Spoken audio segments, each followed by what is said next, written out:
In a few hours, two teams walk onto a field in Los Angeles. One of them isn't allowed to stay in the country they're playing in. Not isn't allowed to bring fans, not isn't allowed to fly direct. I mean, the players themselves, the actual national team, are flown in the day before each match and flown out again right after the final whistle.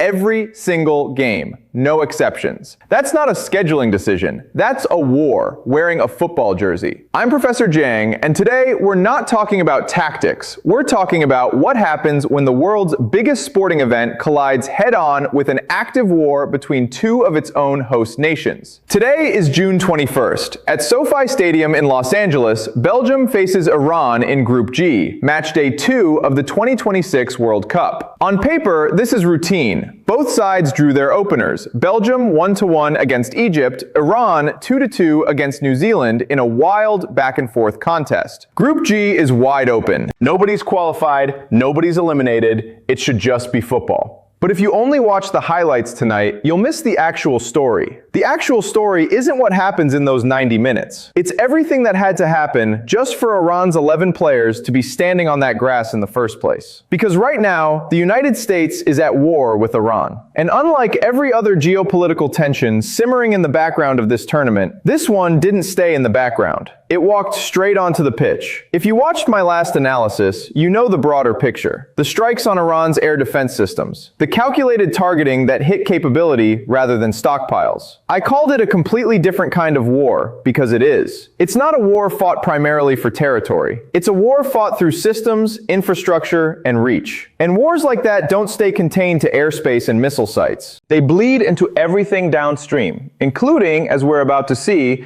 a football tournament that 3 host nations spent nearly a decade preparing for. The US, Israel, and Iran have been in active conflict for months now, and the World Cup, co-hosted by the United States alongside Canada and Mexico, was never going to be insulated from that. FIFA likes to sell the tournament as a neutral space, 90 minutes where politics doesn't matter. That's always been part fiction. But this year, the fiction is having a much harder time holding together.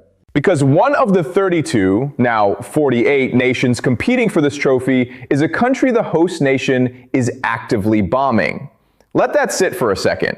Iran qualified for the World Cup fair and square, on the pitch, like everyone else. And now its players are trying to compete in a tournament hosted partly by a country their own government is at war with. So let's talk mechanics. How does a team even end up in this position? Long before a single ball was kicked, the Trump administration had already issued sweeping travel restrictions covering nationals from roughly 36 countries. The justification, in the administration's own words, has been about ensuring that people entering the US don't pose a security risk. Iran sits on the full ban list. So does Haiti. Côte d'Ivoire and Senegal face partial restrictions. All 4 of those nations qualified for this World Cup. Now, historically, international sporting events get a carve-out for this kind of thing. Athletes, coaches, and immediate family of competing national teams are normally exempted from travel bans, even when their country is on the list. That's standard practice. It's how teams from sanctioned or restricted nations have competed in past Olympics and World Cups without incident. Iran is the exception to that exception. Because of the active war, Washington has not extended the same blanket exemption it's given other teams. Reports indicate Iran's federation has effectively been told their players can only enter the United States 1 day before a match and then have to leave again shortly after. Think about what that means logistically. Every other team in this tournament gets to do what national teams have always done. Pick a host city, set up a base camp, train on a normal rhythm, let the players sleep in the same bed for 2 or 3 weeks, build continuity. Iran doesn't get that. Iran's team has been based not in the US at all, but across the border in Tijuana, Mexico, flying into the US only when a match requires it, then flying straight back out. That's not normal World Cup preparation. That's something closer to a hostage logistics operation dressed up in football kits. It gets broader than just Iran, and it's worth understanding the full landscape because it tells you this tournament has become a genuine flashpoint for US immigration policy, not just a footnote to it. In April, the State Department expanded something called the Visa Bond Program, which requires citizens from 50 countries to pay a bond, in some cases up to $15,000, just to travel to the US temporarily. 5 World Cup nations are affected by that: Algeria, Cabo Verde, Côte d'Ivoire, Senegal, and Tunisia. FIFA has reportedly pushed for exemptions for players and staff, with mixed success. Then there's enforcement on the ground.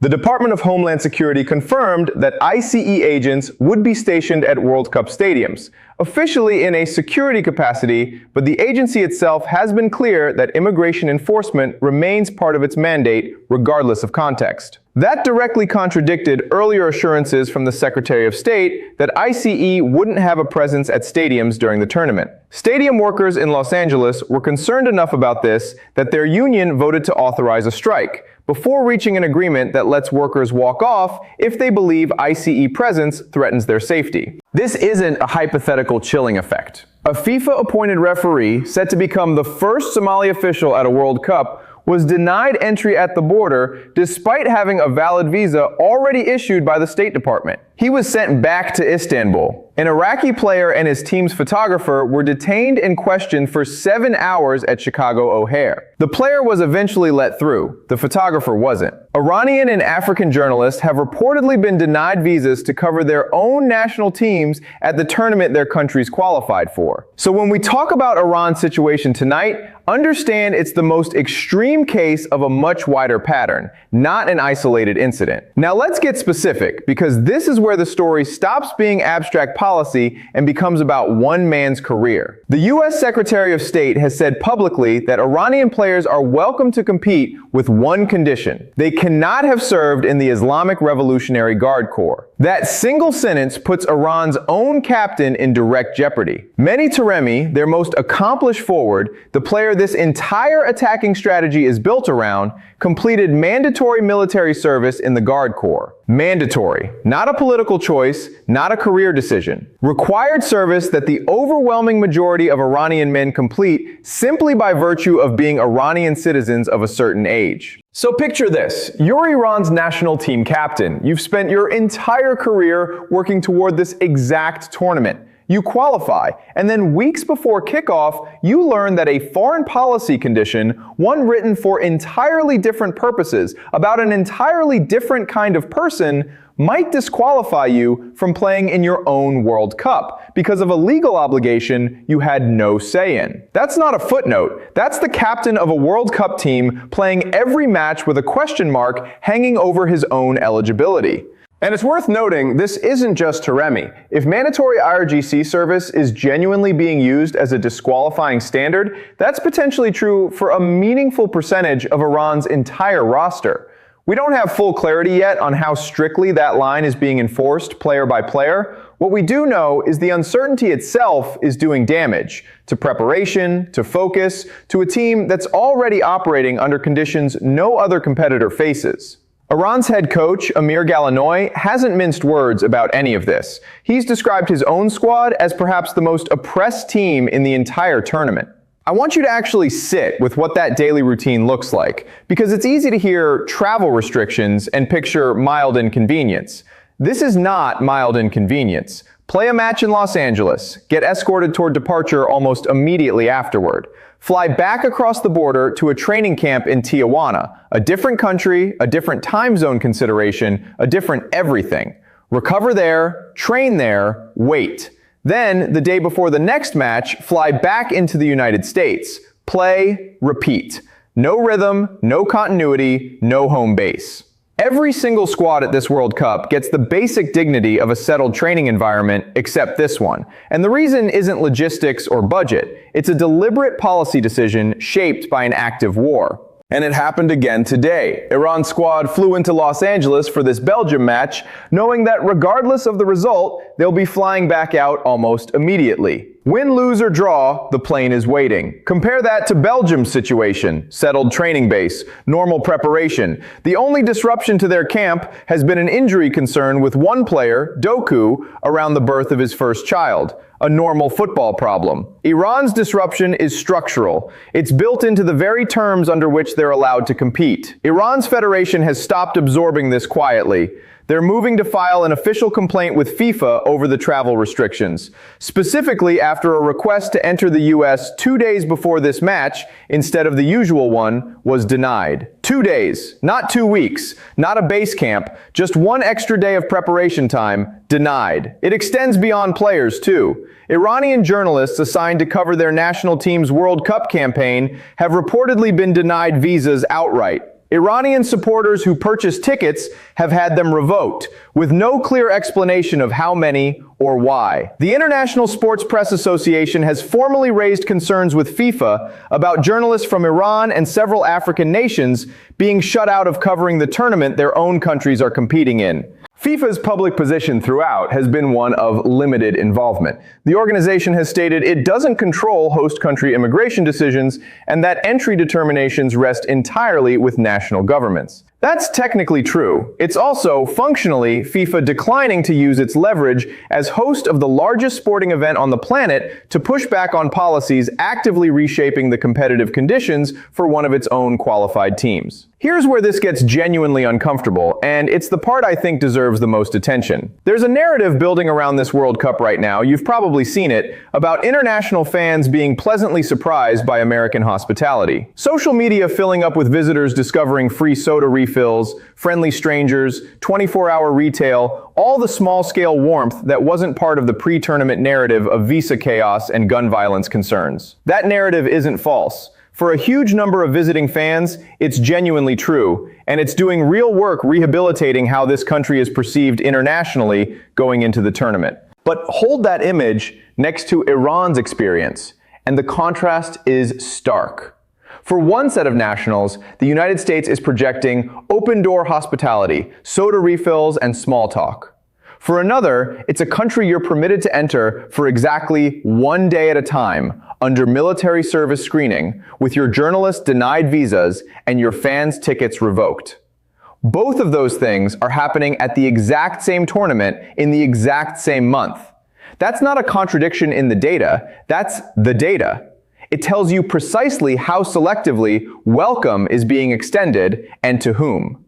So why does any of this matter beyond one match, one team, one news cycle? Because the World Cup has always functioned as something close to a controlled experiment in soft power. Countries use hosting duties to project an image of themselves to the rest of the world. That's part of why hosting rights are contested so fiercely, why nations spend billions building stadiums and infrastructure for events that last a single summer. What's happening with Iran's team right now is a live demonstration of what happens when that soft power machinery runs directly into hard foreign policy. You can build the stadiums, you can sell the tickets, you can produce all the warm, viral content about American hospitality you want. None of it changes the fact that one of your 48 competing nations is being treated structurally as a security threat rather than a sports team. And it raises a question worth sitting with as this tournament continues. If a team can qualify on merit, show up to compete, and still be denied the basic conditions every other competitor takes for granted purely because of who their government is at war with, what does that actually say about how separable sport and politics really are? I'd argue, not very. Maybe not at all. Tonight, when Iran takes the field against Belgium, remember what it took just to get them there. The flight in. The one-day clock already ticking on how long they're allowed to stay. The captain whose eligibility is still, in some sense, an open question. The coach who's called his own team the most oppressed in the tournament and meant it literally, not rhetorically. The war doesn't pause for 90 minutes. It just changes shape, from missiles and air defense systems to visas and departure gates. I'm Professor Jiang. If you want to understand how this conflict is actually reaching into ordinary lives, not just the headlines about strikes and weapons, but the everyday consequences nobody's covering closely enough, that's exactly what this channel exists for. Subscribe, and I'll keep tracking this as the tournament unfolds.